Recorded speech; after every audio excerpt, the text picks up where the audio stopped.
अब मी to listings की बात करते हैं तो मी टू लिस्टिंग्स के अंदर ये होता है कि आप ज़्यादातर ऐसी आइटम्स के अंदर हाथ डालते हैं जो कि यूएस में ही बनी हैं या ब्रांड नेम एटलीस्ट अमेरिका का ही है, यूएस का ही कोई ब्रांड है, तो वो ऑलरेडी उसके पास हर किस्म के सर्टिफिकेशंस हैं, उस ब्रांड के पास हर किस्म के लाइसेंसेस हैं, हर किस्म की अप्रूवल मौजूद है।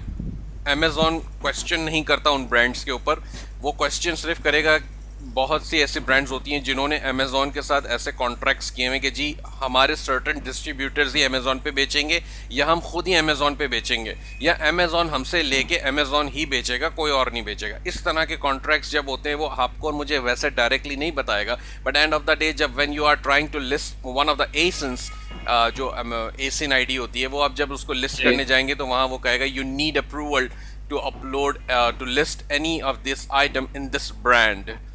फॉर एग्जाम्पल ब्रांड है रबरमेड है, तो रबरमेड की बहुत सारी किचन वेयर की आइटम्स आती हैं। फॉर एग्जांपल किचन वेयर नहीं, वो स्टोरेज बिन्स आते हैं, इसके बहुत सारे जार्स आते हैं, डिफरेंट किस्म के रबरमेड की और भी आइटम्स आती हैं और बहुत पॉपुलर भी है, उसकी क्वालिटी भी बहुत अच्छी होती है। लेकिन अगर आप उसको लिस्ट करने जाएंगे तो वो आपसे पहले कहेगा you need approval in this brand. अब वो ब्रांड की अप्रूवल लेने के लिए फिर आप रबरमेड के पास जाएंगे या उसके किसी डिस्ट्रीब्यूटर के पास जाएंगे तो वो कहेगा जी पहला ऑर्डर आपका जो आएगा वो $25,000 का आएगा, $20,000 का आएगा, तो हम आपका अकाउंट अप्रूव करते हैं और आपको पूरे साल के लिए $75,000 के परचेज की जो है वो कमिटमेंट करनी होगी, तो वो आपको अकाउंट। बहरहाल ये एक एग्जांपल मैंने आपको दिया, हर किसी का ऐसा नहीं है, किसी का इससे भी ज़्यादा है, किसी का बहुत कम है, किसी का मैं अफोर्ड कर सकता हूँ, शायद आप ना कर पाएँ, शायद आप अफोर्ड कर पाएँ, मैं ना कर पाऊँ, तो बहुत सारे डिफरेंट इसमें सिनेरियोज होते हैं। सही। अच्छा, इसमें मीटू लिस्टिंग में तो आपने खैर क्लियर कर दिया मुझे। उसमें भी मेरा यही वाला सवाल था कि मीटू लिस्टिंग में आप किन पिन पे आप मीटू कर सकते हैं। फॉर एग्जांपल मैं कहता हूँ एक मुझे प्रोडक्ट समझ में आ रहा है, मैंने उसकी रिसर्च किया और उसकी डिमांड भी ज़्यादा है, लेकिन क्या मैं कर सकता हूँ? वो क्योंकि आपका वो सेलर, ब्रांड वो सॉरी जी कहें। हाँ, वो मैं कह रहा था कि वो ब्रांड नेम है, तो ब्रांड पे क्या मैं हाथ नहीं डाल सकता, या ये है कि उसका सप्लायर तो मौजूद है जो मुझे नज़र आ रहा है, लेकिन ये मीटू पे कम लोग हैं जो कि मीटू कर रहे हैं, तो क्या मैं उस पर जा सकता हूँ उसको करने? तो इन शॉर्ट मुझे पता किस तरह चलेगा कि वो जो मीटू के आइटम्स हैं मुझे किस पे मीटू करना है और किस पे नहीं करना है? देखें मैंने आपको अब इसमें मेरी आप स्क्रीन देखेंगे और मैंने एक ऐसे ही आइटम सर्च किया था, ट्रिमर लाइन, ठीक है। जी और इसमें सबसे पहली लिस्टिंग जो आ रही है, ये जो 1 FBS सेलर लिखा हुआ आ रहा है रेड कलर से, ये वो टूल्स हैं जो मैंने आपको इंस्टॉल करवाए थे, मेरे ख्याल से ये DS क्विक व्यू है जिसके थ्रू ये लिखा हुआ आ रहा है। यहाँ पर ये एसिन भी आ रहा है मेरे पास, यहाँ पर ये मुझे रैंक भी बता रहा है इस आइटम का जी, पैटियो के अंदर 9403 इसका रैंक है, जो कि बहुत अच्छा है। But I can not list this item, ठीक है। तो मैं आपसे बात कर रहा था पहले कि इस आइटम की, और इसमें हम हाथ नहीं डालते, क्यों? क्योंकि ये 1 FBS सेलर बता रहा है। 1 FBS सेलर का मतलब ये है कि एक अगर सेलर है, अमेज़ॉन भी नहीं है, कोई और भी नहीं है, अकेला कोई एक जी सेलर बैठा है, इसका मतलब वो प्राइवेट लेबल है और हम उसमें हाथ नहीं डालते क्योंकि वो एक प्राइवेट लेबल है, वो फ़ौरन हमारी जान को आ जाएगा जी ये मेरा ब्रांड है, तुम क्यों घुसे हुए हो। सही। तो तो सीधी सी बात है, हम यहाँ पे सेलर एक ही है या FB एक है? FBA इस वक्त एक ही है। ये जो टूल हमने इंस्टॉल कर रखा है इसके हवाले से जो है वो हमें एक ही FBA सेलर बताएगा। अब आपको ऑलराइट ज़्यादा ऑलराइट मतलब ऑलराइट। इंटरेस्ट उसमें बिल्डअप हो रहा है अगर उस आइटम में, और आप चाहते हैं यार मैं कंफर्म कर लूँ, तो ठीक है, उस आइटम को आप ओपन कर लें, नए टैब में ओपन करके देख लें और ये बात कंफर्म कर लें कि जी कौन इसका सेलर है। तो यहाँ पर ये बता रहा है आपको, देखें, न्यू वन फ्रॉम $17.99, ये नीचे बता रहा है। जी जी और एक और भी होती है सिचुएशन इसमें कि यहाँ पर ये इन स्टॉक के नीचे देखें, राइट साइड पर मुझे बता रहा है sold by POAO-US and fulfilled by Amazon. अब POAO और यहाँ पे जो ब्रांड नेम आ रहा है POAO वो सिमिलर है, सिमिलर -US है। ब्रांड नेम में नहीं है। तो ज़्यादातर जी ऐसा ही कुछ होता है, कोई जो ब्रांड नेम होगा वही उसका सेलर का यूज़र नेम भी होगा। उमूमन होता ही है कि नया सेलर जब आता है अमेज़ॉन के ऊपर, तो वो जो ब्रांड नेम बनाता है या तो वो उसने सेलर नेम के हवाले से ब्रांड नेम बनाया होता है, या ब्रांड नेम के हवाले से सेलर नेम बना होता है। तो बेसिकली कहीं ना कहीं वो एक दूसरे, दोनों वर्ड्स जो हैं वो एक दूसरे से मैच हो रहे होते हैं, तो हमें जी वैसे ही अंदाज़ा हो जाता है कि जी ये एक यही सेलर है और यही इसका प्राइवेट लेबल भी जी है। तो बहरहाल जी। आप इस आइटम के अंदर हाथ नहीं डालते हो, सिर्फ इस वजह से कि ये प्राइवेट लेबल है। ठीक है। ठीक है। अब हाँ, अब थोड़ा सा हम नीचे इसमें आके देख लेंगे कि जी क्या आइटम है। और आपके पास एक आइटम है, फॉर एग्जांपल ये रोटरी 1006 वोर्टेक्स। अब ये भी एक ट्रिमर लाइन है। ये ट्रिमर लाइन का रैंक है 2570 इन पैटियो। ये इसका एसिन, और यहाँ बता रहा है 7+ सेलर्स। अब 7 से ज़्यादा जो है वो सेलर इसके ऊपर ऑलरेडी लगे हुए हैं। तो ये एक पॉसिबल मी टू लिस्टिंग है। ठीक है। और ठीक है। टोटल यहाँ पे 11 जी। सेलर्स बता रहा है वो। लेकिन तो सारे के अब सारे मतलब ज्यादातर जो है एफबीए के ऊपर है। वो हमें अभी नहीं पता, लेकिन यहाँ पे इतना पता चल रहा है कि 7+ ये बता रहा है। तो 7+ यानी कि 8 भी हो सकते हैं, 9 भी हो सकते हैं, या पूरे 11 के 11 भी हो सकते हैं। तो अगर आपको ये पता करना ठीक है। होता है कि जी कितने हैं, तो आप इस जो न्यू 11 लिखा हुआ आ रहा है, आप इसको ओपन कर दें। अक्सर और बेशतर मैं एक नए टैब में ओपन करता हूँ इसे, तो मुझे पता चल जाता है, दोनों चीज़ें मेरे सामने खुली रहती हैं। अब यहाँ आप देखोगे तो आपको सबके आगे प्राइम का लोगो नजर आ रहा है। इसका मतलब ये सारे फुल, और बीच ये में सब लिखा हुआ भी है एफबी है। फुल। हाँ, बीच में लिखा हुआ जी भी है फुलफिलमेंट बाय अमेजोन। जी अब जी। यहाँ नीचे दो लिस्टिंग और आ रही हैं, या आउटडोर पावर इक्विपमेंट और OMB वेयर हाउस। ये दोनों जो हैं वो FBM हैं। जी नेक्स्ट पेज भी है, क्योंकि 11 थे तो एक पेज पे 10 बता रहा होता है। तो हम दूसरे जी। पेज पे जाके देख लेते हैं, यहाँ पर भी एक FBM सेलर बैठा हुआ है। तो बहरहाल ये एक सही। पॉसिबल लिस्टिंग होती है जहां पे आप मी टू कर सकते हैं। अब मी टू आपको करना है या नहीं, वो डिसीजन आपको लेना पड़ेगा बाद में। मतलब अपनी सही जो है। भी रिसर्च करनी है वो रिसर्च करके आप एक डिसीजन लेंगे कि हाँ जी मुझे मी टू करना है या नहीं करना। जी जी। मेरा एक ठीक है सवाल है इस पे। जी। यहाँ पे जो है हमने देखा 11 या 12 टोटल सेलर्स हैं, जिसमें से एफबीए जो हैं वो ज्यादा हैं और एफबीएम जो है 3 है। तो इसमें क्या, हम्म इसमें जो बाय बॉक्स होता है, बाय हम्म बॉक्स डिपेंड करता है एक तो एफबीए पे। अगर आप एफबीए हम्म, होंगे इसका मतलब ये है अमेजोन आपको ज्यादा बाय बॉक्स का चांस देगा। लेकिन क्या बिल्कुल। ये ये भी डिपेंडेंट है कि जितने ज्यादा सेलर्स होंगे उतना बाय बॉक्स आपके पास कम रहेगा। वो जितने ज़्यादा सेलर्स होते हैं वो एक्चुअली ज़्यादा सेलर इसलिए होते हैं कि उसका रैंक बहुत अच्छा होता है उस आइटम का। अब जितना ज़्यादा अच्छा रैंक होगा उतना, उसका मतलब ये कि आइटम उतनी ज़्यादा पॉपुलर है अमेज़ॉन पे। अब जितनी ज़्यादा पॉपुलर होगी उसके ऊपर उतने ज़्यादा सेलर्स भी होंगे। तो अब सही। एक तो हमने आइटम कोई जो है क्राइ फॉर, जी जी जी, आप बताएं। आप करें, सवाल करें, अपना कोई मसला नहीं है। तो क्या हमने कोई क्राइटेरिया बनाया हुआ है कि फॉर एग्जांपल हम कहते हैं अगर तो ये एक प्रोडक्ट है मीटू का मुझे करने जा रहा हूँ, तो मैं ये चेक करूंगा कि मेरे पास कम से कम 15 सेलर्स तो होने चाहिए।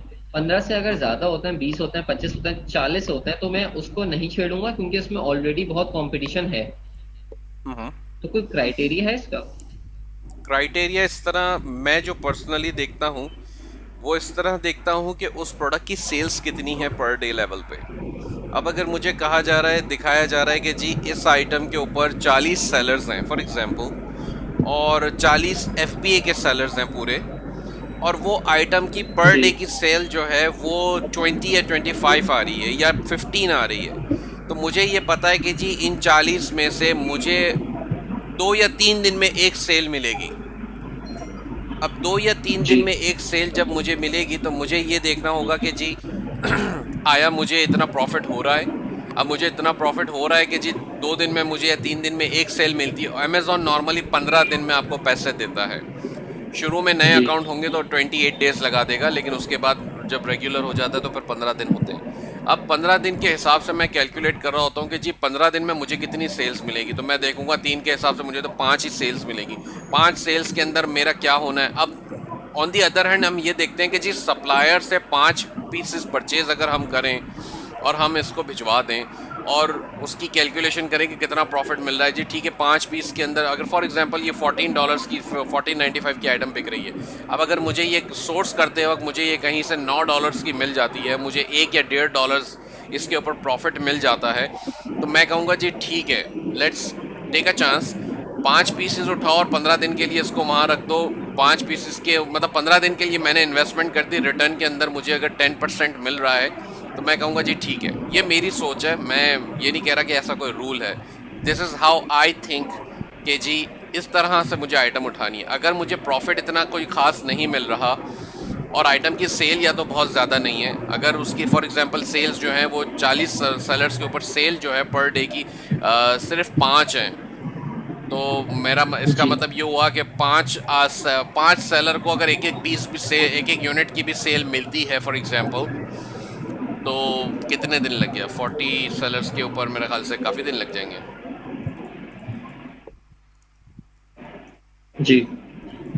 तो बहरहाल इन शॉर्ट क्या है, 8 दिन तकरीबन लग जाएंगे। 8 दिन में मेरे पास 1 या 2 सेल आएंगी, तो मैं 8 दिन और उसका मतलब नेक्स्ट 15 दिन के लिए मेरे पास शायद 4 पीस बिकेंगे, 3 पीस बिकेंगे, तो मैं फिर उसमें हाथ नहीं डालूंगा।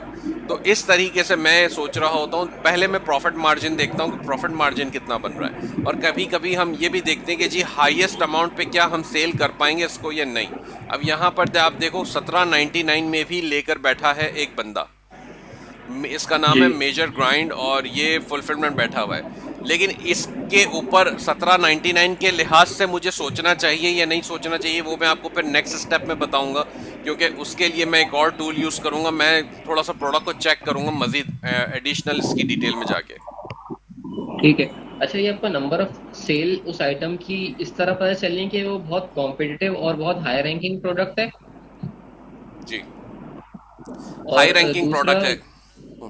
जी, जी, दूसरा ये कि हमारा नंबर कब आएगा या हमें सेल कितने दिन में होगी, वो किस तरह आप एवरेज आउट कर रहे हैं, ये आप अज्यूम कर रहे हैं? अज्यूम करते हैं बिल्कुल। ओके, ठीक है। अब जैसे यहाँ पर आपने देखा फॉर एग्जांपल इसका रैंक है 2570 पैटियो में, ठीक है। एक वेबसाइट है जी। fbatoolkit.com, और ये आपको, जी। अब हमें तो खैर ऐसे अंदाज़ा हो जाता है कि जी कितने बिक रहे होंगे, लेकिन फिर भी ये एक वेबसाइट है जिससे आपको पता चलेगा। अब आपको यहाँ पे पैटियो की वो ढूंढनी है कैटेगरी, ये रहा पैटियो, ठीक है। ये पैटियो में आके आपने लिख दिया जी 2570 और इसको गो कर दिया, तो अब आप ये देखेंगे ये आपको 18 पीसेस लास्ट डे में बिके, एवरेज 20 पीसेस पर डे बिक रहे हैं। अब 20 पीसेस पर डे का मतलब ये है कि महीने के 600 पीसेस बिक रहे हैं इस आइटम के। अब आप इसको ये कैलकुलेट करेंगे जी, इसके अंदर 8 सेलर बैठे हैं FBA के और 3 सेलर बैठे हैं FBM के, जो कि वैसे ही FBA से ज़्यादा प्राइसेस लगाकर बैठे हैं, तो उनके चांसेस लेस देन 10% है FBA बाय बॉक्स मिलने के, बल्कि सही। शायद है ही नहीं। तो मैं इसको कैलकुलेट करूंगा 600 पीसेस को डिवाइड्स इनटू 30, तो ये आपका 20 पीसेस पर डे आ गया, डिवाइड्स इनटू 8। तो अगर एक बंदे को 2 से 3 सेल एवरेज की पर डे मिलनी चाहिए। अब पर डे नहीं मिलती तो दैट्स नॉट अ प्रॉब्लम। होता क्या है कि ये 3 सेल हो सकता है किसी एक बंदे को 6 सेल मिल गई हो, 5 सेल मिल गई हो, दूसरे बंदे को 2-3 सेल मिली हो, तीसरे बंदे को एक भी ना मिली हो। अब वो तीसरे बंदे को अगले दिन जो है वो 3-4 सेल मिल गई हो, और जिसको 6 सेल पहले बंदे को 6 सेल मिल गई थी, उसको शायद 3 मिले या 2 मिले। लेकिन इसके अंदर इसके अंदर बहुत सारी चीज़ें फैक्टर भी कर रही होती हैं। आपके प्राइस क्या हैं, आपका सेलर परफॉर्मेंस कैसी है, आपको ये भी देखना होता है। ऐसा नहीं होता कि मतलब आपने अगर सबसे लोएस्ट प्राइस लगा दिया तभी आपको सेल मिलना शुरू हो जाएगी। अब जैसे ये नया बंदा बैठा हुआ है, जस्ट लॉन्च्ड, और इसने भी यहाँ पे लगाया, तो अब इसको सेल मिलना शुरू उस वक्त हो सकती है जब इसके प्राइसेस दूसरों के मुकाबले में सबसे कम हो। लेकिन फिर भी डिपेंड करता है कि यहाँ पर कौन बैठा। अब फॉर एग्जांपल यहाँ पे हो सकता है जैसे ये 100% वाला बैठा हुआ है, मोर पार्ट्स में, ठीक है। अब 100% वाला बैठा है, इसके आप फीडबैक देखें, नंबर ऑफ टोटल रेटिंग्स आ रही है 42,300 प्लस। जी। अब इतनी ज़्यादा रेटिंग्स, नंबर ऑफ रेटिंग्स लेने के बाद 100% पॉजिटिव होना आसान बात नहीं होती है अमेज़ॉन पे। समझ रहे हैं आप बात? बड़ी बात है वो। ये आसान नहीं होता बिल्कुल। ये बहुत कम आपको ऐसे सप्लायर्स मिलेंगे, सेलर मिलेंगे। अब आप देख लो जितने भी बैठे हैं, अब ये 8400 रेटिंग लेकर बैठा है, लेकिन इसका 98% है, ये भी 98 है, ये भी 98, ये 94 है। ये एक बैठा हुआ है 100%, लेकिन इसके सिर्फ 407 रेटिंग है, जो कि कोई मुश्किल बात नहीं है। बाकी जो ये बंदा बैठा हुआ है ना, इसके पास जो मतलब जो इसके परफॉर्मेंस इस वक्त मैट्रिक्स नज़र आ रहे हैं, ये दूसरों के मुकाबले में बहुत अच्छे हैं। अब इसने प्राइस भी ज़्यादा लगाए हुए $16। अब $16 जो है वो तकरीबन $1 और 6 सेंट से ज़्यादा लगाए हुए हैं। उसके बाद भी इसको बाय बॉक्स ज़्यादा मिल रहा होगा, ऐसा मेरा अजम्पशन है। इवन दो इसके प्राइसेस ज्यादा हैं, लेकिन इसको ज्यादा मिला क्योंकि इसके मैट्रिक्स बहुत अच्छे हैं। अगर किसी के मैट्रिक्स ज्यादा अच्छे नहीं होंगे तो उसको बाय बॉक्स मिलना थोड़ा सा मुश्किल हो जाता है।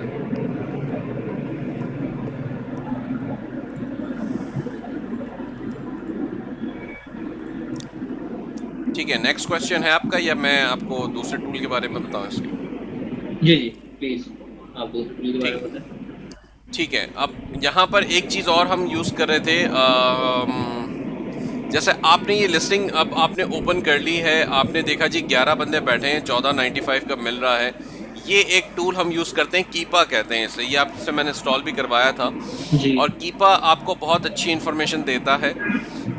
फॉर एग्जांपल यहाँ पर ये जो ब्लू लाइन आपको नज़र आ रही है, ये प्राइस की नज़र आ रही है सिर्फ न्यू की, और ये क्योंकि ये पर्पल में है, पर्पल का मतलब ये होता है कि ये थर्ड पार्टी सेलर्स जो बेच रहे हैं। अब FBA हो या FBM हो, यहाँ पर इस वक्त ये थर्ड पार्टी सेलर्स की बात कर रहे हैं। ठीक है, यहाँ पर ये मतलब आप एडिशनल इसके ऑप्शंस हैं, आप इसको चेक कर सकते हैं। सेल्स रैंक का हम इनेबल नॉर्मली करके रखते हैं, तो हमें पता चलता है कि जी ये जो जिगजैग में सेल्स रैंक आ रहा है आपका ग्रीन कलर में, अब इससे पता चल रहा है कि ये आइटम कितनी ज़्यादा बिक रही है। तो जो FBA टूल किट हमें बता रहा है कि 20 पर डे की बिक रही है, वो कि एक एवरेज है, वो एक कोई फिक्स्ड अमाउंट नहीं है।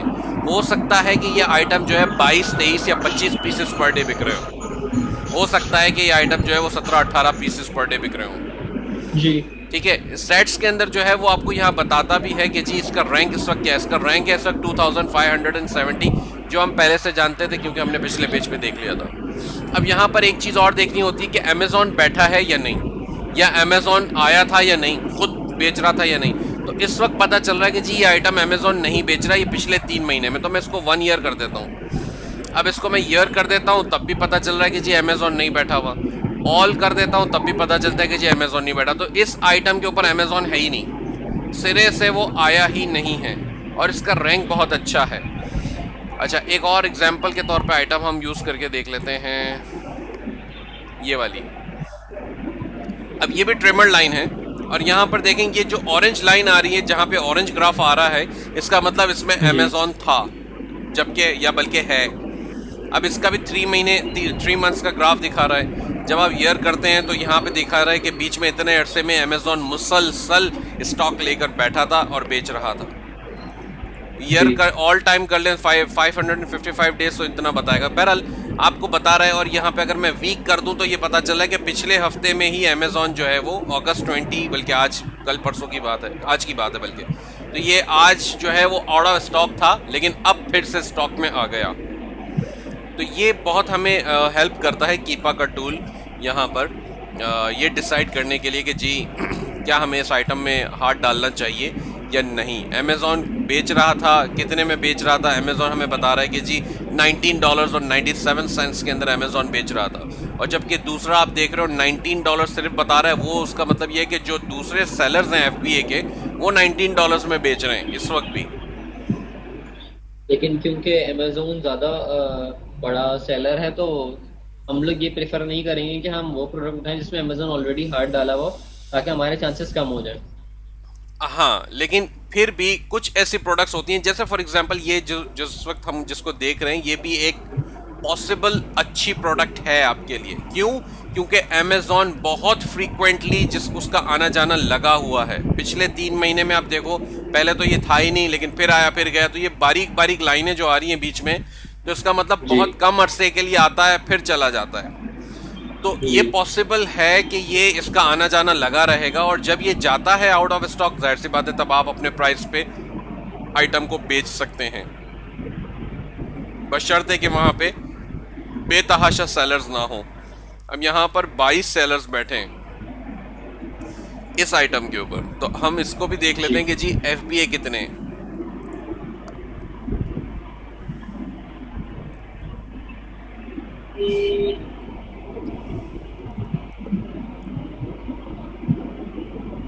अब लेफ्ट साइड पे मेरे पास प्राइम का चेक आ रहा है, वो मैं प्राइम का चेक लगा देता हूँ, तो उससे ये होता है कि ये सिर्फ प्राइम के प्रोडक्ट्स उठा लेता है। अब प्राइम में इस वक्त सिर्फ 3 सेलर बैठे हुए हैं अमेजोन को मिला के, और अमेजोन बता रहा है कि जी back order due in stock 24 अगस्त।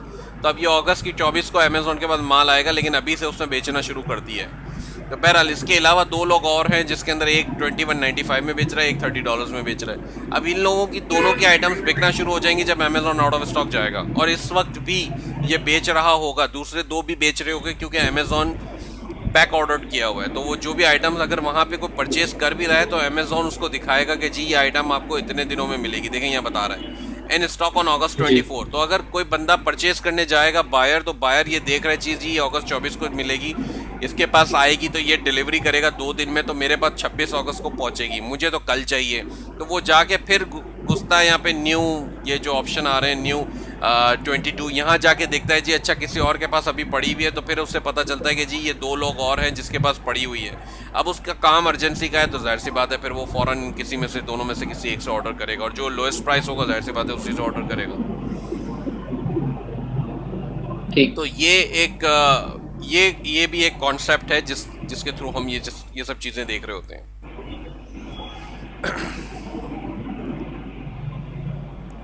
ठीक है, अब आपने कीपा देख लिया। एक और टूल था जो कि जब हम प्रोडक्ट्स लिस्ट ओपन करते हैं कोई भी प्रोडक्ट अमेज़ॉन की, तो ये हमें यहाँ पर एक आता है इनविजिबल हैंड। अब ये राइट साइड पे इनविजिबल हैंड का मतलब ये होता है कि ये हमें ये बता रहा होता है कि ये आइटम कहीं और पड़ी है, कहाँ पड़ी है, किस सप्लायर या सेलर के पास पड़ी, किसी स्टोर में पड़ी है, तो हम देख रहे होते हैं कि जी ठीक है ये फलाने स्टोर में पड़ी है। अब यहाँ पर मुझे ये बता रहा है कि जी वॉलमार्ट के पास $11 में पड़ी हुई है ये आइटम, जो 1997 की है बता रहा है, और वॉलमार्ट शिपिंग ले रहा है 599। तो आप क्या करते हो कि आप वॉलमार्ट से जाके देख सकते हो कि जी ठीक है वॉलमार्ट के पास आया ये आइटम मौजूद है या नहीं है, अगर इसी प्राइस में है तो मैं ले सकता हूँ। तो यहाँ पर ये बता रहा है कि आइटम मौजूद तो है, लेकिन वॉलमार्ट के वो प्राइस नहीं है जो प्राइस वो बता रहा था। लेकिन मुझे पर्सनली इससे ये आइडिया मिल जाता है कि जी वॉलमार्ट के पास ये आइटम थी, $11 में ही थी, लेकिन अब नहीं है जी। अब इस वक्त जो है ये बेच रहा है sold and ship bye life and home, यानी कि कोई थर्ड पार्टी सेलर है जो वॉलमार्ट पे बेच रहा है, वॉलमार्ट खुद नहीं बेच रहा। और भी दो बंदे बैठे हुए, लेकिन प्रोबेबली ये तीनों भी ड्रॉप शिपर्स ही हैं, या इन्होंने भी कोई अपना माल उठा के थोड़ा सा रखा हुआ है और वो बेच रहे हैं बैठ के। तो ये पॉसिबिलिटीज़ हैं। तो अब इस वक्त ये लिस्टिंग जो है वो बेकार हो गई, लेकिन मुझे एक आइडिया मिल जाता है कि जी ठीक है अब वॉलमार्ट के पास इसका मतलब थी, तो मैं ये आइटम को कहीं ना कहीं वॉच लिस्ट में अपने पास रख लेता हूँ कि जी ठीक है थोड़े अर्से बाद मैं चेक करूँगा वॉलमार्ट पे दोबारा अगर आ गई स्टॉक में और वॉलमार्ट $11 में बेच रहा होगा, तो पॉसिबिलिटी है कि मैं यहाँ पर इस आइटम को जो है वो इसमें कम्पीट कर पाऊँ। अब वो कम्पीट कर पाऊँगा या नहीं, उसके लिए हम दूसरा टूल यूज़ करेंगे। ठीक है, तो ये जो टूल था जो कि हम यूज कर रहे थे, ये एज ऑफ नाउ प्राइस नहीं बताता, क्योंकि ये हमें बता रहा है $11 में हमें वॉलमार्ट बेच रहा था, लेकिन हम लोग पेज पे अभी खड़े हैं, तो ये हमें एज ऑफ नाउ नहीं बताएगा प्राइस। एज ऑफ नाउ ही होते हैं, करंट ही होते हैं, लेकिन मेरा ख्याल है 24 से शायद 48 घंटे के अंदर की अपडेट्स हो रही होती हैं उसमें, फौरी राइट अवे की नहीं होती। तो अब पिछले 24 या 48 घंटे में अगर वॉलमार्ट के पास ये आइटम थी, $11 में बिक रही थी, तो बहुत ज़्यादा पॉसिबिलिटी है कि इन्हीं किसी सेलर ने, ये 22 सेलर जो बैठे हैं, इनमें से ही किसी ने, अमेजोन के सेलर ने वो माल उठा लिया होगा। $11 में मिल रहा था, जी ठीक है उठा लो सारा माल, तो उन्होंने वो सारा माल वहाँ से परचेज करके अपने पास मंगा लिया, या जो भी प्रेप सेंटर था वहाँ भेज दिया, या वहाँ से प्रिपेयर करके अमेजोन में भेजना शुरू कर दिया, तो वो प्रोसेसिंग उन्होंने स्टार्ट कर दी। तो वॉलमार्ट वैसे ही आउट ऑफ स्टॉक मिलेगा फिर आपको इस सूरत में। ठीक है, ठीक है, आगे बढ़े। जी जी बिल्कुल। ठीक है, तो अच्छा अब इस आइटम की जो हम बात कर रहे थे, सॉरी ये जो इनविजिबल हैंड की जो हम बात कर रहे थे, इनविजिबल हैंड आपको बहुत ज़्यादा काम आता है क्योंकि वॉलमार्ट के अलावा और भी जगहें ये आपको बता रहा है। अब अलबत्ता आप किसी जगह से सोर्स नहीं कर पाएंगे क्योंकि वो प्राइस आपके मैच नहीं करेंगे, लेकिन वॉलमार्ट का आपको पता चल गया। अब इसी तरीके से इस आइटम को चेक कर लें, क्या इसके पास कोई कूपन है? ये कहता है जी मेरे पास कोई कंपैरिजन नहीं है। लेकिन अगर इसके पास नहीं भी है तो मैं क्या करता हूँ, मैं इस आइटम का नाम कॉपी करता हूँ और मैं एक दूसरे ब्राउज़र में ओपन करता हूँ जिसमें मेरे पास VPN चल रहा है ज़ेनमेट का, और वो US की IP यूज़ कर रहा है। Excuse me. इससे ये होता है कि मैं इस आइटम को परचेस मतलब यूएस के गूगल से जाके चेक करने का फ़ायदा ये होता है कि मुझे यहाँ पर ये बाय नाउ के बॉक्सेस बता रहा होता है, मतलब बाय के परचेस के बॉक्सेस बता रहा होता है गूगल अपने। ठीक है ना। अब यहाँ देखिए, यहाँ पे एक आइटम की लिस्टिंग बता रहे हैं जो कि $9 में भी मौजूद है। अब अगर आप इसको क्लिक करके देखते हैं आगे, तो ये और भी चीज़ें लेकर आ जाते हैं कि जी और कहाँ कहाँ पर अपॉर्चुनिटीज़ मौजूद हैं आपके पास। इसमें जॉर्जियो इक्विपमेंट भी कोई बैठा हुआ है, OMB वेयर हाउस भी बैठा हुआ है, ये वो OMB अमेजोन पे भी बेच रहा था इस वक्त। इस तरह की बहुत सारी अपॉर्चुनिटीज़ अब ये जैसे eBay पर भी मौजूद है, तो eBay पर भी आप जा और क्या आइटम सेल कर रहा है, क्या वाकई में आपकी काम की है, एग्जैक्टली आइटम सेम है, आप परचेस कर पाएंगे तो आप यहाँ से भी आइटम्स उठा के वहाँ भेज सकते हैं। ये भी पॉसिबिलिटी है। इनफैक्ट ये $14 में बेच रहा है और 395 शिपिंग ले रहा है। अब ये आपको देखना पड़ेगा कि जी आप ज़्यादा क्वांटिटी परचेस करने जाते हैं। अनफॉर्चुनेटली यहाँ पे तो 2 ही बचे हैं खैर, लेकिन इस तरीके से पैरेलल अपॉर्चुनिटीज़ यहाँ से भी मिलती हैं हमें। अब व्यू ऑल करेंगे तो ये मुझे दिखा देता है लाके कि जी और किसके पास पड़ा हुआ है। तो ये एक एग्जाम्पल था कि अगर आपको यहाँ पे नहीं मिलता है कोई कंपैरिजन, तो आप फिर किस तरीके से नेक्स्ट स्टेप पे जाते हो और कहाँ पे देखते हो उसे। सही। ठीक है। ये इनविजिबल है। VPN के थ्रू किया मैंने वो स्क्रीन जो खोली थी गूगल की, यस हाँ, VPN के थ्रू की थी। अब ज़ेनमेट का या ओला का एक प्लगइन आता है, वो आप यूज़ कर लें। मैं तो खैर पेड वर्जन यूज़ करता हूँ ज़ेनमेट का, लेकिन इसका फ्री वर्जन भी है, आप चाहें तो वो इंस्टॉल कर लें और उससे भी ये चलता है सही। बस आपको तो सर्च करनी है और आइटम देखनी है कहाँ अवेलेबल है, सिंपल एज दैट, इसमें कोई मसला नहीं है। ठीक है। ठीक है, नेक्स्ट हमारे पास था एक मैंने DS क्विक व्यू आपसे इंस्टॉल करवाया था प्लगइन। वो उसका एक फ़ायदा ये होता है कि ये जैसे स्क्रीन देखें, एडिशनल स्क्रीन मेरे पास आ जाती है हर प्रोडक्ट की। तो जब आप सर्च कर रहे होते हैं कोई आइटम, तो ये यहाँ पर हमें दिखा देता है कि जी आइटम का साइज़ क्या है, डायमेंशंस क्या हैं, इसका वेट क्या है, इसका एसिन क्या है, इसका मैन्युफैक्चरर कौन है, और मॉडल नंबर भी आ रहा है यहाँ पे। अब देखें WLM H98 आ रहा है, तो मोस्ट लाइकली WLM का मतलब होता है वॉलमार्ट। ये मेरा अजम्पशन है, मुझे एग्जैक्टली नहीं पता, लेकिन हो सकता है कुछ और भी हो, लेकिन ज़्यादातर लोग WLM यूज़ करते हैं वॉलमार्ट के लिए। लेकिन ये इस वक्त मॉडल नंबर के तौर पे यूज़ हो रहा है, SKU के तौर पे यूज़ नहीं हो रहा। तो बहरहाल ये एक अलग बात है। और इसके अंदर देखें, अब सोल्ड बाय अमेजोन बता रहा है, तो ये आइटम को आप ओपन करके देख सकते हैं क्या इसके ऊपर FBA सेलर या FBM सेलर मौजूद हैं। मेरे ख्याल से शायद नहीं होंगे, तभी ये बता नहीं रहा। एक मिनट देख लेते हैं।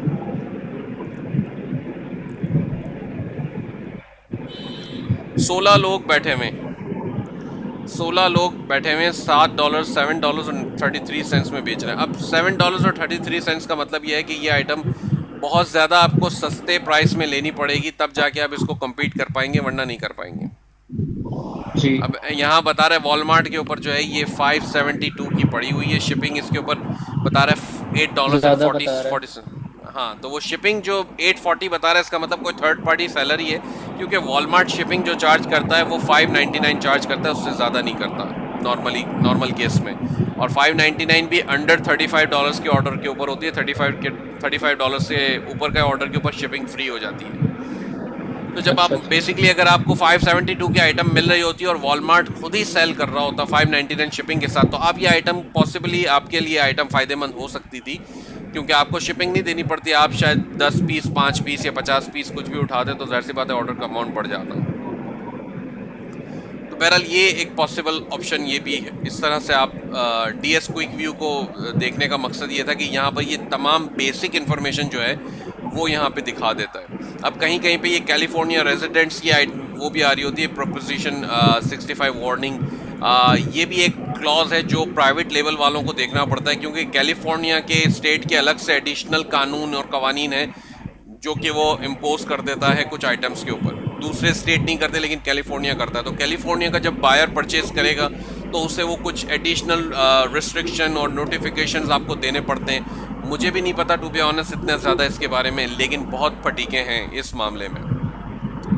जैसे मैट्रेसेस के ऊपर कैलिफोर्निया मर्चेंडाइज फीस चार्ज करता है। अगर आपने मैट्रेस परचेज किया या मैट्रेस बेचा, आपको $10.50 पर मैट्रेस आपको देना पड़ेगा। मैट्रेस जो है वो आपका ट्विन बेड हो या आपका फुल किंग साइज का हो, आपको $10.50 देने पड़ते ही हैं। अब बाज़ औक़ात कुछ ड्रॉप शिपर्स होते हैं जो कि $5 कमा रहे होते हैं पूरे मैट्रेस के ऊपर, उनके ऊपर अचानक से $10 की फ़ीस लग जाती है, क्योंकि बायर जो है उनका कैलिफोर्निया में बैठा हुआ है, बाकी सारे बायर्स के ऊपर नहीं है कहीं पे भी।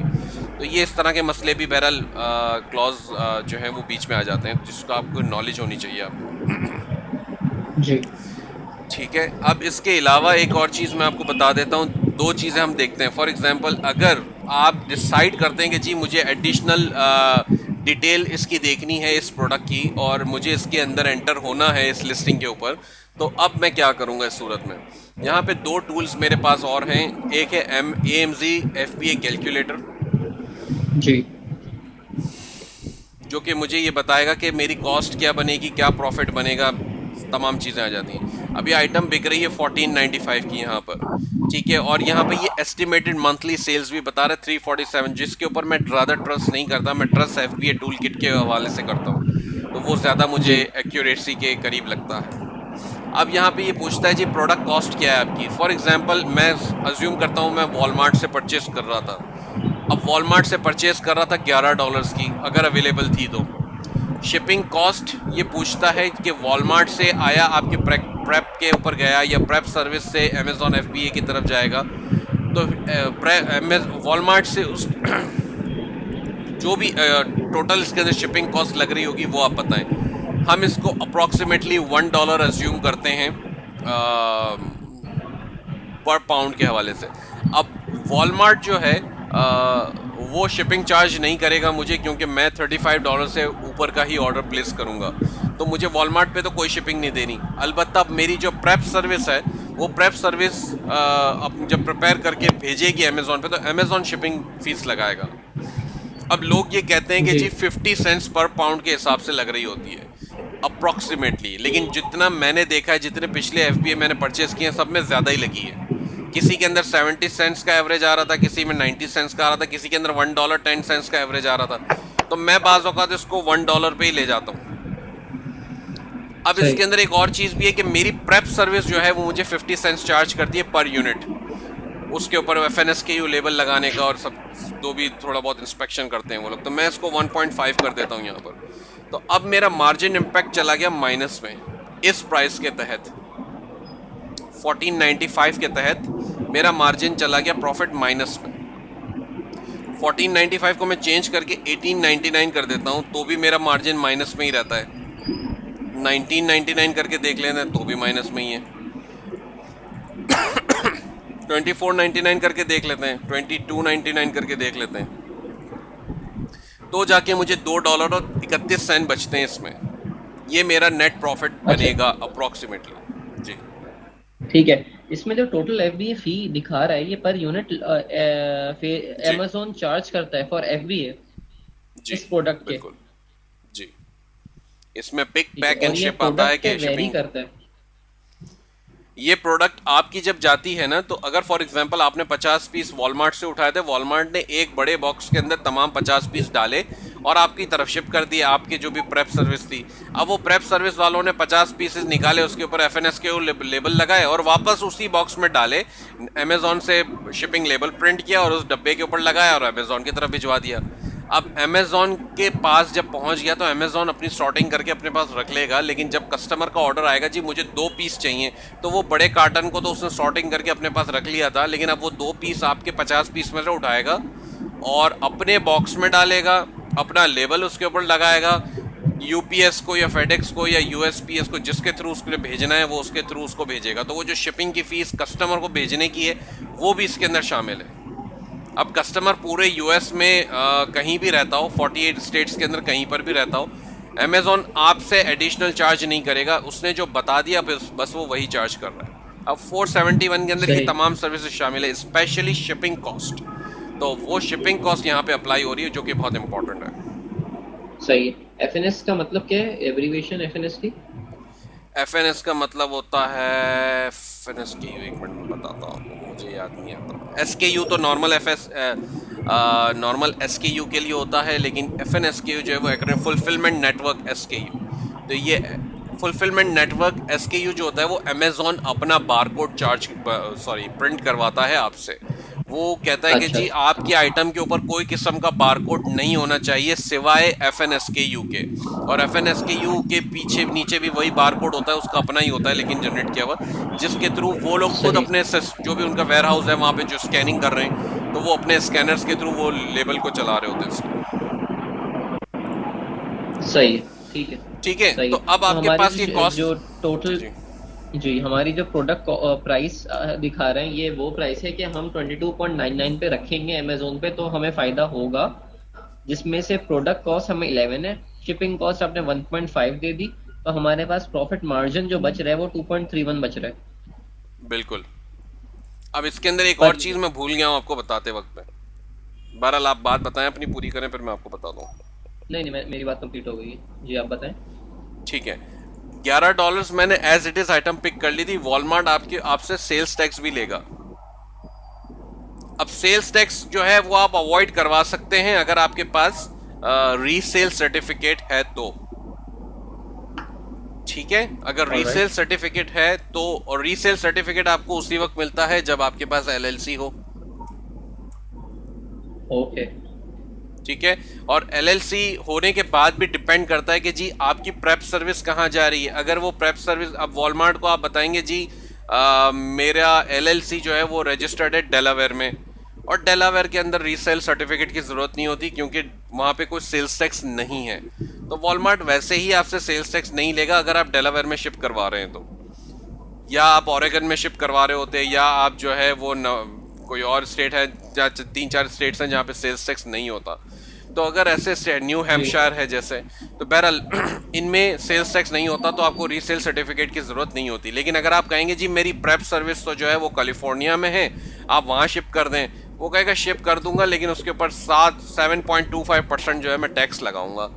तो वो 7.25% या तो आप टैक्स पे करें वॉलमार्ट को, या फिर आप कैलिफोर्निया का रीसेल सर्टिफिकेट इशू करवाएं अपने नाम, अपने बिजनेस के नाम के ऊपर, और वो आप वॉलमार्ट को दें कि जी ये आइटम रीसेल सर्टिफिकेट मेरा आ गया है, मैं इसके ऊपर ये आइटम्स परचेस करना चाह रहा हूँ, फिर वो आपसे टैक्स नहीं लेगा। तो ये सिचुएशन मैं आपको बता रहा हूँ। अब आपको देखना होगा कि आपकी उस वक्त सिचुएशन क्या होगी, आप कैसे इसको लेके चल रहे होंगे। तो अगर $11 के ऊपर मैं 7.25% लगा देता हूँ तो ये आइटम मुझे पड़ेगी $11.80 की तकरीबन, जो तो 80 सेंट्स मुझे यहाँ पे और ऐड करने पड़ जाएंगे। बहुत बड़ा इम्पैक्ट है। जी बिल्कुल। तो अब यहाँ पे इस सिचुएशन में आपको ये देखना है कि जी क्या ये 22.99 में आप इसको बेच पाएंगे, या अगर आप इससे भी बढ़ना चाहें तो क्या आप इसको बेच पाएंगे इससे ज़्यादा पे। ये सवाल आपके लिए खड़ा हो जाएगा, क्योंकि बाकी लोग जो हैं वो 14.99 में इसको बेच रहे हैं। अब 14.99 वाले जी। कौन कौन हैं ये भी देख लेते हैं और कितने हैं। तो शुरू में 4 जो हैं वो 14.95 वाले हैं, फिर 15-22 वाला बैठा है, फिर 16 वाला बैठा है, फिर 16 से आगे हैं। तो अब इस सिचुएशन में हम देखेंगे कि जी लेट्स से एक और प्लगइन हम इस्तेमाल में लेकर आएंगे। इसका नाम है AMZ स्काउट स्टॉक स्टेट्स। ये भी मैंने आपको बताया था कि आप इंस्टॉल कर लीजिएगा। स्टॉक जी। स्टेट्स जो है ये आपको बताएगा। तो अब इसके अंदर यहाँ से हम चेंज करते हैं इसको, ओनली FBA लोड हो जाने दें, फिर इसको कहें ओनली FBA सेलर्स। तो अभी आपको बता रहे कि जी टोटल स्टॉक मेरे पास मौजूद है 442। इसमें ये पहला जो बैठा हुआ है पेंटानो पावर इक्विपमेंट वाला 14.95 में बेचा, इसके पास 41 पीसेस पड़े हैं, फुलफिल्ड बाय अमेजोन हम देख रहे हैं सिर्फ इस वक्त। ठीक है, दूसरा वाला उसके पास 1 ही पीस है, तीसरे वाले के पास 6 पीस पड़े हैं, अलबत्ता चौथे वाले के पास 272 पीस पड़े हैं जो कि बहुत हैं। लेकिन यहाँ पे हम कैलकुलेशन देख रहे थे कि पर डे कितना बिक रहा था। पर डे 20 पीसेस बिक रहा था। तो पर डे 20 तो जैसा पीसेस इट्स बिक ओके, रहा था अगर तो आपका गला ठीक नहीं है तो नहीं हम नहीं, it's fine, it's fine, it's आपका fine, it's fine, it's okay, no problem. नहीं, थोड़ा सा ही बाकी है मेरे ख्याल से, काफ़ी ज़्यादा हम इसको आगे लेकर आ चुके हैं। तो थोड़ी सी हिंट्स आपको और मिल जाएंगी तो मेरे ख्याल से आप कुछ आगे अच्छा काम, मतलब प्रोडक्टिव इसके साथ काम कर पाएंगे, कुछ ढूंढ पाएंगे, देख पाएंगे, प्रैक्टिस कर पाएंगे। तो ये चीज़ है। तो अब थैंक यू सो लैंडस्केप के मच। ऊपर, नो प्रॉब्लम। लैंडस्केप वाला जो है वो बेच रहा है इसको 1495 में, और ये 272 पीसेस रख के अभी भी बैठा हुआ है एफपीए में। तो ये सबसे बड़ा सेलर जो है वो इस वक्त आपके सामने आ रहा है। तो होता क्या है कि हम इस सूरत हाल के अंदर, अगर मुझे वाकई में इंटरेस्ट आ रहा है इस आइटम के ऊपर, तो पहले तो मैं ये देखूंगा कि जी ये सेलर किस तरह से सेल कर रहा है। मैं इस आइटम का एसिन जो है वो एक शीट बनाऊंगा इसके ऊपर एक्सेल में। फॉर एग्जांपल हम लेकर आते हैं, नई शीट बनाते हैं, ठीक है।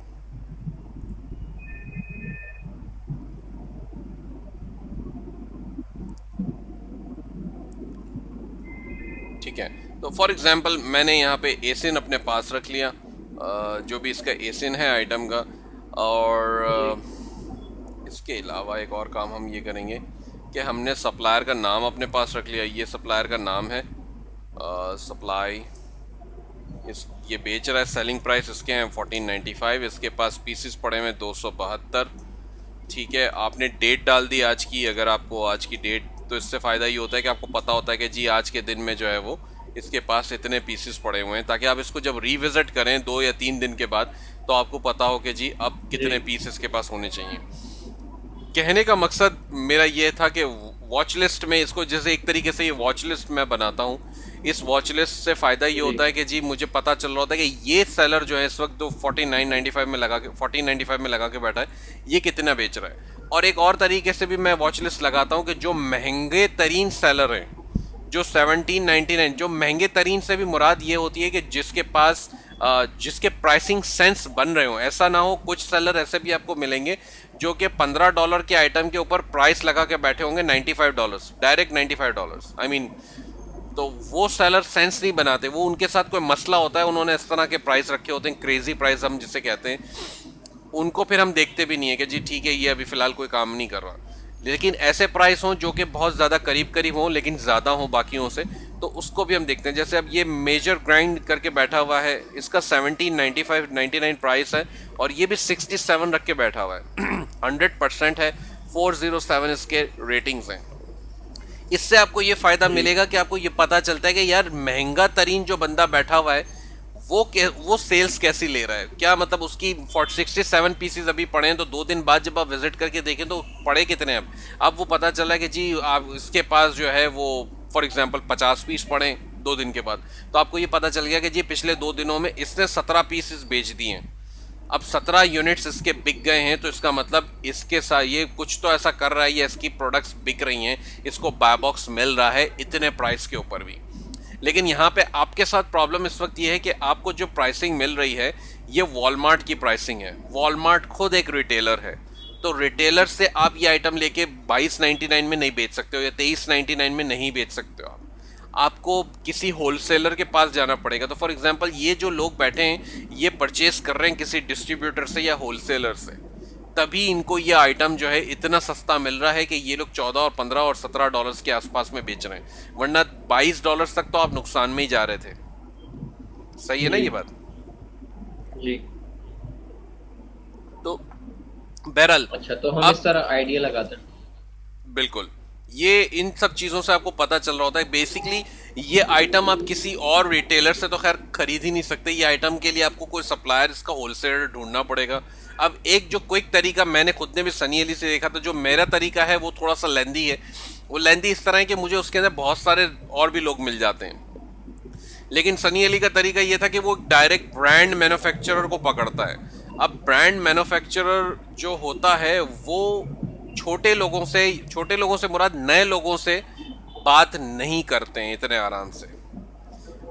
आपको एग्जैक्टली। जाना पड़ता है किसी होलसेलर या डिस्ट्रीब्यूटर। अब फॉर एग्जांपल हम पाकिस्तान की बात करते हैं कि अब रैकेट बैंकाइजर एक बहुत बड़ा ग्रुप है, बहुत बड़ी कंपनी है। आप जाके बोलो जी मैं नया स्टोर खोल रहा हूँ फॉर एग्जांपल गुलशन इकबाल के अंदर और कराची में, और मुझे जो है वो 50,000 पीस चाहिए आपकी फलानी आइटम के, या मे बी लेट से कोई रेजर है, कोई टूथपेस्ट है या व्हाट्सएवर। वो कहेगा जी आप फलाने डिस्ट्रीब्यूटर से बात करें, हमसे बात नहीं करें, हम 50,000 पीसेस नहीं बेचते हमारे पास। तो आपके पास जो है वो अगर 5 लाख पीसेस की रिक्वायरमेंट हो, 1 मिलियन पीसेस की रिक्वायरमेंट हो, तब आइएगा, वरना उससे पहले आप हमसे बात नहीं करें। तो ये तरीका इनका होता है बात करने का। अव्वल तो ये जवाब ही नहीं देते। तो इन लोगों जी के यहाँ पर भी यही मामलात हैं। यूएस में भी एग्जैक्टली इसी तरीके से हो रहा होता, बल्कि इससे भी ज़्यादा ये लोग जो है वो ये मतलब ऐसे बड़े बड़े नंबर्स बोलेंगे कि मैं और आप जो है वो सोच ही रहे होते हैं कि अच्छा भाई इतने इसमें ज़ीरो कितने लगते हैं पाकिस्तानी में कन्वर्ट कर लें। तो ये थोड़ा सा मसला हमारे लिए बनता है। तो मैं जो तरीके से जाता हूँ, मैं ढूंढता हूँ होलसेलर्स और डिस्ट्रीब्यूटर्स। और होलसेलर्स और डिस्ट्रीब्यूटर्स को ढूंढने का मतलब ये होता है कि जब आप किसी एक डिस्ट्रीब्यूटर को पकड़ेंगे तो उस डिस्ट्रीब्यूटर के पास इस ब्रांड के अलावा और भी ब्रांड्स आपको मिल जाते हैं। कोई एक डिस्ट्रीब्यूटर जो होता है ना, वो एक ही ब्रांड को जी, लेके नहीं बैठा होता। डिस्ट्रीब्यूटर के पास उमूमन बहुत सारे और भी ब्रांड्स होते हैं। तो अगर वो इससे फायदा हो डिस्ट्रीब्यूटर के जाता है पास, बिल्कुल। बिल्कुल एग्जैक्टली बहुत अच्छा फायदा होता है। तो अगर आप फॉर एग्जांपल यहाँ पर आ जाएं, मैं आपसे बता रहा हूँ कि जी for example cobalt trimmer line distributor for example, तो ये आपको पहले तो लेकर आ जाता है lowe's.com, एक वेबसाइट है, ये बहुत बड़ा यूएस का एक रिटेलर है। अब कोबाल्ट का मुझे पहले से पता है, इसलिए मैं आपको सिर्फ बता देता हूँ कि कोबाल्ट जी, लोज का ही ब्रांड है। तो आपको इसका कोई होलसेलर नहीं मिलेगा, और लोज जो है वो रिटेलर है, होलसेलर नहीं है। तो कोई आइटम आपको जो है वो लोज की मिलेगी, कोई नहीं मिलेगी, और जो मिलेगी वो रिटेल प्राइस में मिल रही होगी। तो अमेजोन भी उसी प्राइस में बेच रहा होगा, जबकि अमेजोन जाहिर सी बात है खुद एक बहुत बड़ा जाइंट है, वो लोज से जो है मतलब एक डिफरेंट प्राइसिंग के ऊपर आइटम्स परचेस कर रहा होगा, जो कि मैं और आप नहीं कर पाएंगे फौरी तौर पे। लेकिन आपको अगर होलसेलर चाहिए, for example wholesalers for in USA, हमें क्या होलसेलर्स चाइना से मिल सकते हैं, और क्या हम प्रेफर करेंगे? नहीं, चाइना के होलसेलर्स का कोई फायदा नहीं होता, क्योंकि ब्रांड नेम जो यूएस के हैं, तो वो ब्रांड जिसका है आपको उसी की ऑथेंटिक आइटम्स बेचनी होंगी ना। आप चाइना के आइटम थोड़ी बेचेंगे किसी और के ब्रांड पे। अगर मैं आपको कहूँ कि जी मैं अच्छा। आपको जिलेट का रेज़र बेच रहा हूँ, तो आप मुझसे कहोगे जी ठीक है जिलेट के मुझे 5 रेज़र दे दें, और जब मैं आपको रेज़र भेजूँ और आप पैकेट खोल के देखें तो उसके अंदर से चाइना के रेज़र निकले, तो आपको कैसा लगेगा? सही, तो तो हम ये अभी वो आइटम्स खाली देखेंगे जो कि यूएसए के अंदर उनका अपना ब्रांड है, और वो अपने ही विद इन यूएस में ही सेल आउट होती हैं, तो उनके वो होलसेलर्स हम देख रहे हैं। जी, मी टू लिस्टिंग्स का पर्पस ही होता है। मी टू लिस्टिंग्स के ऊपर आप चाइना की आइटम नहीं बेच रहे होते। मी टू लिस्टिंग्स के ऊपर आप चाइना के आइटम्स, मैं तो कम से कम हाथ नहीं डालता। अभी मैंने एक दो दिन पहले, शायद कल परसों में ही, सनी अली की एक पोस्ट पड़ी थी जिसमें उन्होंने बताया था कि जी मैं चाइना से भी कुछ चाइना के रिटेल सेलर्स जो हैं उनको पकड़ के कुछ उनके भी मतलब मी टू करूँगा उनके साथ। तो वो मैं बताऊँगा, मुझे नहीं पता वो कैसे करवाएगा, क्योंकि मैंने कभी हाथ नहीं डाला। मैं प्रेफर भी नहीं करता टू बी ऑनेस्ट हाथ डालना। चाइनीज़ आइटम्स का कोई दीन ईमान नहीं होता। पहले तो एक बात समझें कि चाइनीज़ आइटम के ऊपर वो फ़ोटो आपको दिखाएंगे जी ये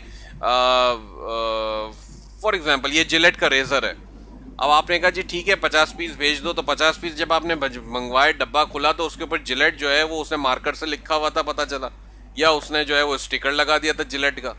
आप क्या करोगे? आपने उठा के माल ऑल द वे यूएस भेज दिया, कस्टमर के पास पहुंच गया या अमेजोन के पास पहुंच गया, और वो ऑथेंटिक नहीं है, या उसकी वो क्वालिटी नहीं है, या उसने टाइम लगा दिया एक्सेस, या शिपिंग के अंदर खुदा ना खासा कोई मसला पैदा हो गया, क्योंकि शिपिंग बहुत लंबी है ना, बीच में टाइम बहुत ज़्यादा आ रहा है। तो चाइना से ऑल द वे ठीक है। आइटम उठ के यूएस जा रहा है, तो बहुत लंबा टाइम निकलता है। तो बहरहाल मैं प्रेफर नहीं करता। अलबत्ता वो वीडियो जब आएगी उसकी, सनी अली की, तो आप देखिए, मैं भी देखूंगा। हो सकता है कि शायद कोई नया रास्ता इसके अंदर निकल आए, तो फिर हम उसके बारे में बस उस वक्त बात करेंगे। जी तो अब यहाँ पर होलसेलर्स को आप देखें तो यहाँ पे काफ़ी सारे लोग आपको नज़र आ जाएंगे। जैसे ये fgmarket.com एक नज़र आ रहा है। ये FG मार्केट का नाम मैंने आपको इसलिए भी बताया कि मैं इसको देख चुका हूँ पहले भी, और ये एक बड़ा ग्रुप है, डिस्ट्रीब्यूटर है, और इसके पास बहुत सारी आइटम्स हैं। तो आप इसको भी देख सकते हैं। यहाँ पर एक और आ रहा है मेटफरबोर्ग, ये कोई बड़ा नाम लग रहा है। तो ये मेटफर यूएसए जो है, इसके यूटेंसिल्स हैं।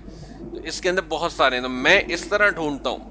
अब ये कोल इम्पोर्ट्स है, कोल इम्पोर्ट्स वैसे ही काफ़ी मशहूर है होलसेल में, लेकिन इसकी आइटम कोई ब्रांडेड नहीं होती, जेनरिक होती है, बेकार सी लगती है मुझे तो पर्सनली। बट बहरहाल फिर भी लोग काम करने वाले करते हैं। तो डिस्ट्रीब्यूटर्स इन द यूएस, अब ये मेटफरबोर्ग जो है, बोर्गेट इंकॉर्पोरेटेड जो है, वो उसकी अपनी प्रोडक्ट्स आ रही हैं, और इसने जो है वो एक सेक्शन बनाया हुआ है कि इसके डिस्ट्रीब्यूटर्स आप फाइंड आउट कर सकते हैं। तो अगर फॉर एग्जांपल आपने डेलावेयर के अंदर कोई डिस्ट्रीब्यूटर ढूंढना है तो आप यहाँ से जाके ढूंढ लें। तो थोड़ा सा मैं ढूंढने में टाइम लगाता हूँ, लेकिन जब मुझे कोई मिल जाता है तो मुझे अच्छा कोई सप्लायर या डिस्ट्रीब्यूटर मिल जाता है जिसके पास मैं और भी आइटम्स देख लिया करता हूँ, मतलब और भी ब्रांड्स मुझे मिल जाते हैं। तो हम ठीक है। गूगल पे इस तरह देखते हैं। वो सनी अली का जो तरीका था वो भी मैं आपको क्विकली एक दफ़ा बता देता हूँ। जैसे for example rotary trimmer line है, तो उसको आप करते हो ट्रेड मार्क या रोटरी, फिर मैं इसके आगे ट्रिमर लाइन लिख देता हूँ ताकि मुझे डायरेक्ट वही रिजल्ट ला के दे। तो यहाँ पे ये बता रहा है desert extrusion trademark of rotary. तो ये डेजर्ट एक्सट्रूजन करके कोई कंपनी है जिसका ये ब्रांड है rotary, non metal grass and wheat trimmer line, ठीक है ना। तो ये प्रोडक्ट तो ये वाला जो बैठा है बंदा, इसका ये ब्रांड है और डेजर्ट एक्सट्रूजन। अब आपको डेजर्ट एक्सट्रूजन जो है वो फाइंड आउट करना पड़ेगा कि ये बंदा क्या ये डायरेक्ट हमें अकाउंट दे देगा या नहीं, और नहीं तो इसके डिस्ट्रीब्यूटर कौन है। तो मैं इस तरह लिखता हूँ डेजर्ट एक्सट्रूजन होलसेल। तो अब यहाँ पे ये कहीं ना कहीं कोई इन्फॉर्मेशन ऐसी आ जाएगी कि जी ठीक है, इसका कोई होलसेलर मिल जाए हमें, या इसका कोई डिस्ट्रीब्यूटर पता चल जाए। अगर एंड ऑफ द डे हमें कुछ भी नहीं मिलता ये सब सर्च करने से, तो मैं क्या करता हूँ, मैं कॉन्टैक्ट्स पे जाके इनको डायरेक्ट एक मेल कर देता हूँ। वो मैं लिखता हूँ एक बात कि जी हम इस तरह सेलर हैं और हम आइटम्स परचेज करना चाहते हैं, क्या आप हम आपसे डायरेक्ट अकाउंट बनवा सकते हैं। अगर नहीं तो आपका कोई डिस्ट्रीब्यूटर्स हैं तो आप उनका रेफरेंस दे दें। तो नॉर्मली ये लोग जवाब दे देते हैं। हाँ, अलबत्ता आपको टाइम लगता है, एक दिन का या कुछ आवर्स के अंदर ये लोग जवाब देंगे, या अगले दिन जवाब देंगे। दिन में आप कर रहे हैं तो ये रात को जवाब देंगे। तो बहरहाल जवाब इनसे मिल जाता है, और वो जवाब जब मिलता है तो उसमें ये इन्फॉर्मेशन दे देते हैं कि जी हमारे डिस्ट्रीब्यूटर फलाने हैं, हमारे फलाने डिस्ट्रीब्यूटर्स हैं। अगर इसने 4 डिस्ट्रीब्यूटर के भी नाम लिख के दे दिए तो आपकी तो मतलब समझ लें बेहतरीन काम हो गया। आपने उन 4 डिस्ट्रीब्यूटर से कांटेक्ट करना है, वो बताना है कि जी ये मेरी एलएलसी है, मैं ये आइटम्स परचेज करना चाहता हूँ, या मैं इस तरह अकाउंट। वो फिर आपसे सारी डॉक्यूमेंटेशन लेते हैं, डिटेल्स लेते हैं, और वो आपका अकाउंट ओपन कर देते हैं। कुछ डिस्ट्रीब्यूटर कहेंगे जी हमारी फ़लानी कंडीशन है, आपको जो है मिनिमम पहला ऑर्डर जो है वो मिनिमम $5000 का प्लेस करना होगा, 10,000 का करना होगा। कुछ कहेंगे हमारी कोई मिनिमम रिक्वायरमेंट नहीं है, आपको जो है वो डॉक्यूमेंट्स देने पड़ेंगे, जब हम वेरीफाई कर लेंगे तो हम आपका अकाउंट ओपन कर देंगे। तो ये सिचुएशन आती है होलसेल के अंदर। अलबत्ता जब आपके अकाउंट्स ओपन हो जाते हैं तो आपको फ़ायदा ये होता है कि जी ठीक है, अब यहाँ से अब आप ऑर्डर प्लेस कर सकते हैं, आपको रेट्स बहुत अच्छे मिलते हैं। जैसे फॉर एग्जांपल इस आइटम का रेट $11 आपको वॉलमार्ट दे रहा था, तो अब आप सोचेंगे कि आपको डिस्ट्रीब्यूटर से आप परचेज़ करेंगे तो यही आइटम शायद आपको $6 या $7 का मिल जाएगा। जब आपके पास $6 या $7 में ये आइटम आ रहा होगा तो फिर आप आराम से इनसे, ये जो $14-15 वाले या $16 वाले लोग हैं, इनसे आराम से कम्पीट कर पाएंगे, बहुत आराम से कर पाएंगे। सही। तो आपको क्या मीटू लिस्टिंग्स में मीटू के लिए जाने के लिए आपको एलएलसी बनानी ज़रूरी है? ज़रूरी तो नहीं है, लेकिन आई अज्यूम कि इस सिचुएशन में बनानी शायद ज़रूरी हो, क्योंकि जब आप डिस्ट्रीब्यूटर से कांटेक्ट करेंगे तो वो ऑब्वियसली आपको इन्फॉर्मेशन प्रोवाइड करनी पड़ेगी। बिल्कुल, उसके लिए ज़रूरी होती है। अगर आप ड्रॉप शिपिंग कर रहे होते हैं अमेज़ॉन पे तो फिर आपको ज़रूरत नहीं होती, क्योंकि ड्रॉप शिपिंग में आप आइटम किसी और रिटेलर से उठा के आप अमेज़ॉन के कस्टमर को डायरेक्ट भिजवा दिया करते हैं, और उस सूरत हाल के अंदर जो है फिर आपको वो रिटेलर, क्योंकि वो आपको बायर अज्यूम कर रहा है, वो आपको उसको नहीं पता कि आप रीसेल कर रहे हैं। वो पता चल भी जाता है तो भी ठीक है, वो खामोश है तो कोई बात नहीं। तो वो आप रीसेलरशिप वहाँ पे आपने लगाई हुई अपनी, तो दैट्स फाइन। मतलब वो आइटम डायरेक्ट रिटेलर से आपने परचेज करके भेज दी, उसमें आपको प्रॉफिट मार्जिन आपका कम होता है। अब जाहिर सी बात है, अगर वॉलमार्ट पे फॉर एग्जांपल $11 का था, आप उठा के उसको बेच, आपको 599 शिपिंग भी देनी पड़ती, तो 11 के ऊपर टैक्स भी लग रहा था 11.80, फिर $6 एडिशनल, तो तकरीबन 17.80 की तो आपको पड़ जाती। तो आप अमेज़ॉन पे बेचते, 15% अमेज़ॉन कमीशन भी ले लेता, तब जाके आप उसको मतलब उस वक्त भी आप उसको 22-23 की FBM में बेचते, तब आपको शायद 1 या $1.5 प्रॉफिट मिलता। और फिर वो ड्रॉप शिपिंग है। ड्रॉप शिपिंग का मतलब अमेज़ॉन की तरफ से जो है प्रिटी मच प्रोहिबिटेड है, अलाउ नहीं करता है, स्पेशली किसी और रिटेलर से आप परचेस करके दें, क्योंकि वॉलमार्ट और ये सब दूसरे जो रिटेलर्स होते हैं वो अपने, वॉलमार्ट तो खैर इनवॉइस नहीं डालता, उसका एक तरीका है, लेकिन फिर भी वो अपना बॉक्स यूज़ करेगा। अगर उसके अपने इन हाउस से आइटम जा रही है, तो वेयर हाउस से, अपने खुद के वेयर हाउस से जा रही है, तो वो बॉक्स अपना यूज़ करेगा, तो कस्टमर को पता वैसे ही चल जाता है कि जी आइटम वॉलमार्ट से आया है। ठीक है, तो सही, ये एक सिचुएशन है। ठीक है जी, तो ये ठीक है। AMZ कैलकुलेटर है, और ये स्टैट्स था जो कि इसलिए मैं यूज़ करता हूँ कि हमें पता चल जाए कि जी किसके पास कितना स्टॉक है, और उसके हिसाब से फिर हम वॉच लिस्ट अपनी बना सकेंगे। जी अगर मुझे इसको देखना है, वॉच करना है इस आइटम को, तो मैं वॉच कर सकूँगा जी ये सेलर कितने में बेच रहे हैं। आप कोई सवाल करना चाह रहे थे? जी, मैं सवाल तो करना चाह रहा था, लेकिन हम अगर डिटेल में दोबारा जाएंगे उसकी, तो फिर आपको बहुत टाइम लग जाएगा। आपने नहीं नहीं, कोई जो था बात नहीं, वैसे ही इट्स बहुत फाइन। टाइम जो मैंने आपका ले लिए। अरे इट्स फाइन, कोई बात नहीं, सवाल आप मेरा सवाल पूछें। सवाल ये था मेरा कि ट्रिमर लाइन, जो हम टूल्स की जो डिटेल है वो तो मुझे समझ में आ गई, जो कि सेकंड स्टेप है कि हमने इन डेप्थ नॉलेज एक प्रोडक्ट की किस तरह निकालना है in order to make a decision कि इसको हमें मीटू करना है कि नहीं करना है। राइट। ये तो टूल्स के थ्रू हमने देख लिया, लेकिन जो फर्स्ट स्टेप था कि हम ट्रिमर लाइन हम गए थे, तो कोई इस तरह का है कि कोई टूल है इस तरह का, या हम खुद ही ट्रेंड्स देख रहे होंगे, अमेजोन ट्रेंड्स या गूगल ट्रेंड्स के आजकल क्या प्रोडक्ट चल रहा है जो कि विद इन यूएसए हो, और जो कि वो उसके सप्लायर्स विद इन यूएसए हमें मिल जाए। क्या इस तरह का कोई हम प्लान बनाते हैं? जो सबके अलग, आई एज्यूम सबके अलग अलग मेथड्स तो बहुत होंगे, आप क्या फॉलो करते हैं इसमें? देखें, इसमें 2-3 तरीके आप यूज़ कर सकते हैं। मैं बाज़ औक़ात हम जो है किसी और सेलर को पकड़ लेते हैं। अब फॉर एग्ज़ाम्पल आपने देखा जी, लेट्स से ये वाली आइटम उठा लेते हैं, इसमें सेलर ज़्यादा थे, तो आपने ये आइटम देख ली कि जी ठीक है, हम इसमें आ गए।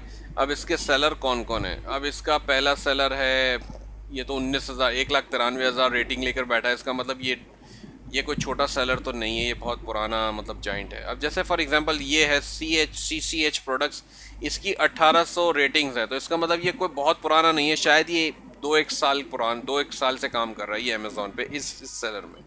ये मेरा अजम्पशन है। अब जैसे ये लाइफ एंड होम है, ये कोई बहुत बड़ा सेलर है, 4,06,000 इसकी रेटिंग्स है, और हो सकता है लाइफ एंड होम इसकी कोई अपनी बाकायदा कंपनी होगी, बहुत बड़ी कंपनी होगी जिसकी वेबसाइट होगी, ये वेबसाइट से भी सेल कर रहा होगा, जैसे दूसरी वेबसाइट होती हैं ओवर स्टॉक वगैरह, तो इस तरह से कोई इसकी वेबसाइट हो।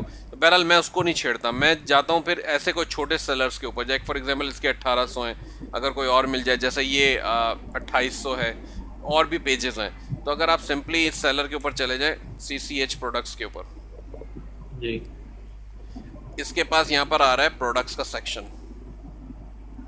अब इसमें आप आ जाएं, तो अब देखें ये बेच क्या रहा है। अब ये रायो भी बेच रहा है, इसकी भी ट्रिमर लाइंस हैं इसके पास, ठीक है। अब इसकी सारी प्रोडक्ट्स आपके पास आ गई। यहाँ पर ये कह रहा है कि जी 1 to 24 ऑफ 70 रिजल्ट्स, तो ये 70 रिजल्ट यानी कि इसके पास 70 प्रोडक्ट्स जो हैं ये लगा के बैठा है। अब इसके अंदर ये FBA कर रहा है या FBM कर रहा है, इस वक्त मुझे नहीं पता, लेकिन ये 70 प्रोडक्ट्स लगा के बैठा है, तो 70 लगा के बैठा है, और 1800 के करीब इसके पास रेटिंग थी, तो मोस्ट लाइकली मेरा अजम्पशन ये होगा कि ये सारी FBA ही कर रहा होगा, ये FBM में नहीं है या ड्रॉप शिपिंग में नहीं है, ठीक है। तो अब इसकी आइटम आप उठा लें, ये आपके पास सारी आइटम्स नज़र आ रही होंगी आपको। अच्छा, जो मैंने टूल्स आपको बताए हैं, जब फॉर एग्जांपल ये देखें, ये 10 नंबर इसका है, 10 रैंक है इसका पैटियो में जी, इस आइटम का। ये दूसरी है ट्रिमर लाइन, वो नहीं है जो हम देख रहे थे पहले, ये दूसरी वाली है। मतलब मेरे ख्याल से इसमें अच्छा, साइज का कोई फ़र्क होगा या कुछ होगा। ठीक है, ये वाली ट्रिमर लाइन लेके बैठा हुआ है, ये इसका रैंक है 280। अच्छा, एक चीज़ मैं आपको और बता दूं, जो प्रोडक्ट्स के क्राइटेरियाज हम देख रहे होते हैं उसके अंदर ये रेटिंग का भी एक क्राइटेरिया होता है। अगर कोई आइटम की रेटिंग जो है वो तीन है, 3.5 है या 3.5 से भी गई गुजरी है, कम है, तो फिर हम उसमें भी हाथ नहीं डालते हैं, क्योंकि इतनी कम रेटिंग वाले आइटम्स के ऊपर चांसेस हाई होते हैं कि उसका सेल्स रैंक अचानक से शूट अप हो जाएगा और सेल्स ड्रॉप हो जाएंगी, क्योंकि एक भी उसके ऊपर मजीद रेटिंग गलत मतलब नेगेटिव आ गई, वो प्रोडक्ट की मट्टी पलीत वैसे ही हो जाती है, तो फिर उसके ऊपर सेल्स रैंक उसका गिरना शुरू हो जाता है। तो अगर आपने माल बेच दिया है, वहाँ पे पता चला कि जी किसी ने नेगेटिव फीडबैक किसी और से परचेज किया था, लेकिन आइटम तो वही थी, नेगेटिव रेटिंग मार दी उस आइटम के ऊपर, तो वो आपका भी माल पड़ा हुआ है पीछे और पता चला आप भी फंस गए। तो ये एक फैक्टर होता है। अच्छा, जिसके ऊपर ज़्यादा रेटिंग है और 4+ हैं, तो बहुत अच्छी आइटम, जैसे फॉर एग्जांपल ये तो ब्लैक एंड डेकर है, तो ब्लैक एंड डेकर के अंदर तो वैसे ही हमें पता है कि जी ये एक वेल नोन ब्रांड है और इसके अंदर ज़्यादा शिकायतें नहीं होती हैं, तो ये बात है।